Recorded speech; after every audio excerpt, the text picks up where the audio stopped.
Hello everyone, जय माता दी। आज मैं आप लोगों को तुलसी विवाह के बारे में बताने वाली हूँ, कैसे उनका विवाह करें, क्या कथा है। कार्तिक मास के शुक्ल पक्ष की एकादशी के दिन तुलसी और भगवान शालिग्राम के विवाह का उत्सव मनाया जाता है। इस बार यह शुभ तिथि 25 नवंबर दिन बुधवार को है। इसे देव उठनी एकादशी, देवोत्थान या देव प्रबोधिनी एकादशी के नाम से भी जाना जाता है। इस दिन जगह जगह तुलसी का विवाह किया जाता है। तुलसी विवाह का आयोजन ठीक वैसे होता है जैसे वर वधू का विवाह हिंदू रीति रिवाज से किया जाता है। इस दिन रात भर जागने की भी परंपरा है। इस दिन तुलसी के पौधे का श्रृंगार दुल्हन की तरह किया जाता है और मंगल गीत गाए जाते हैं। तुलसी के विवाह के माध्यम से यह दिन भगवान विष्णु को प्रसन्न करने के लिए सर्वश्रेष्ठ माना जाता है और इनका विवाह कन्यादान के बराबर फल की प्राप्ति होती है। तो आइए जानते हैं शुभ मुहूर्त और विवाह की विधि। कन्यादान के बराबर तुलसी की विवाह यदि कोई करता है तो उसका फल मिलता है। विवाह के साथ ही सभी मांगलिक कार्य शुरू हो जाते हैं। मान्यता है कि जो व्यक्ति कन्या सुख से वंचित होते हैं उनको इस दिन तुलसी विवाह जरूर करना चाहिए ताकि कन्यादान का फल उन्हें प्राप्त हो सके।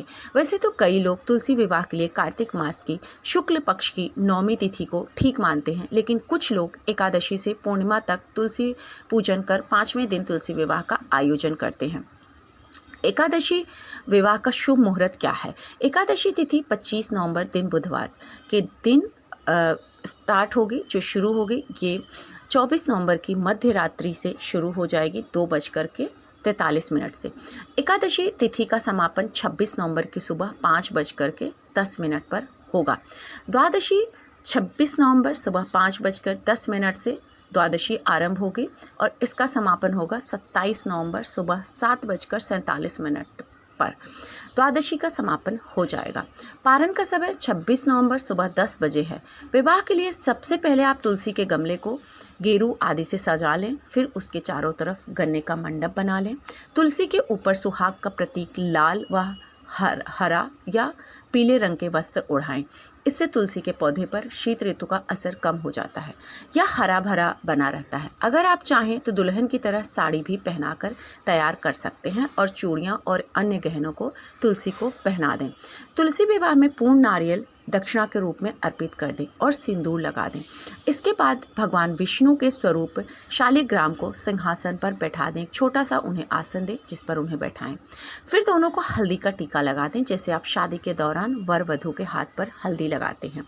फिर तुलसी के पौधे के चारों ओर 7 फेरे लगवा दें और उनको शालिग्राम को पीले कपड़ा, छोटा से एक पीला कपड़ा और तुलसी माँ को लाल कपड़ा, दोनों में गांठ बांध दें और इसको बांध करके उनको ओढ़ा दें। साथ में तुलसी माँ को लाल कपड़ा, लाल चुनरी भी ओढ़ा सकते हैं और उसके बाद आरती करा करके विवाह संपन्न कराएं। फिर शादियों में गाए जाने वाले जो सोहर होते हैं, गीत होते हैं, उन्हें भी आप ज़रूर गाएं। तुलसी माँ को और भगवान विष्णु जी को सभी तरह के वहाँ पर जो आप गन्ने से वहाँ पर उनके लिए आप सजाएंगे, तुलसी जी के लिए मंडप बनाएंगे, वहाँ सभी तरह के फल रखें, मिठाइयाँ रखें, दीप जलाएं। दीप आपके घर के बाहर भी जलाएं। कोई देव स्थान है तो वहाँ पर भी आप जाकर जला सकते हैं। साथ ही साथ देव स्थान की मंदिरों की साफ़ सफाई आप कर सकते हैं। गौ माता की सेवा ज़रूर करें। जो भी फल फ्रूट मिठाई आपने चढ़ाया है अगले दिन आप उसे लोगों में बांट दें, खिलाएं, जिससे आपको एक अच्छा फल मिले।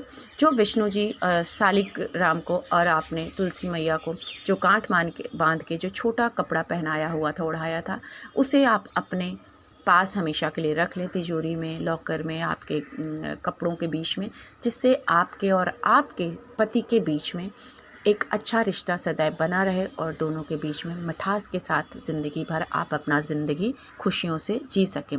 तुलसी माँ की जो कथा है, पौराणिक कथा में वर्णन मिलता है कि भगवान विष्णु ने जलंधर नामक असुर का अंत करने के लिए देवी वृंदा के साथ छल से मान हरण किया था। वृंदा भगवान विष्णु की परम भक्त थी। वृंदा अपने तप और पतिव्रता के कारण काफ़ी शक्तिशाली थी। वृंदा का विवाह जलंधर से हुआ था और वृंदा के तप से काफ़ी शक्तिशाली हो गया था, जिससे उसने देवताओं को परेशान करना शुरू किया था।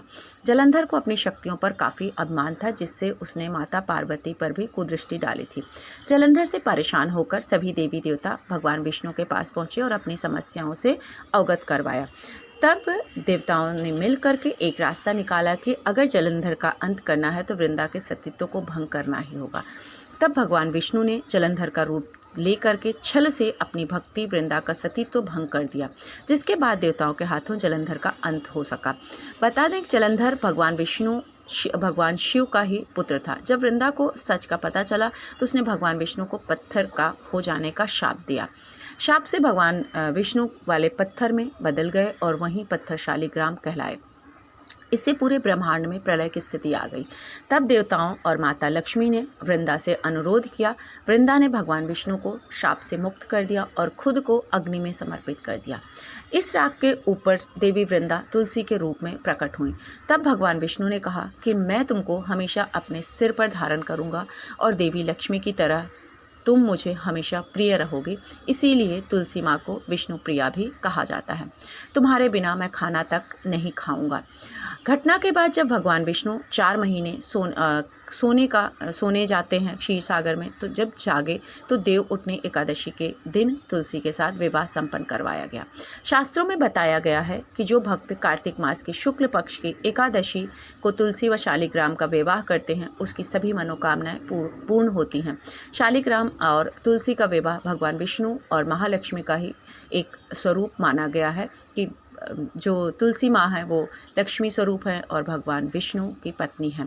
इसीलिए तुलसी विवाह अगर हम करते हैं या जो कोई भी इंसान करता है और रात्रि जागरण करके भजन कीर्तन करता है, उसके जीवन की सारी दुख तकलीफ़ें दूर होती हैं और उसके जीवन की सारी मनोकामनाएं पूर्ण होती हैं।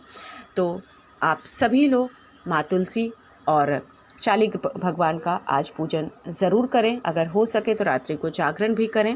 आज के दिन विशेष रूप से चावल ना खाने की विधि भी है कि एकादशी को चावल नहीं खाना चाहिए। अगले दिन आप दान करें, जो भी चीज़ें आपने पूजा में रखी हैं उन्हें दान करें। उम्मीद करती हूँ कि आपको ये पूजा, ये कथा की विधि पसंद आई होगी और इसी के साथ आप सभी को माँ तुलसी के विवाह की बहुत बहुत शुभकामनाएँ। जय माता दी।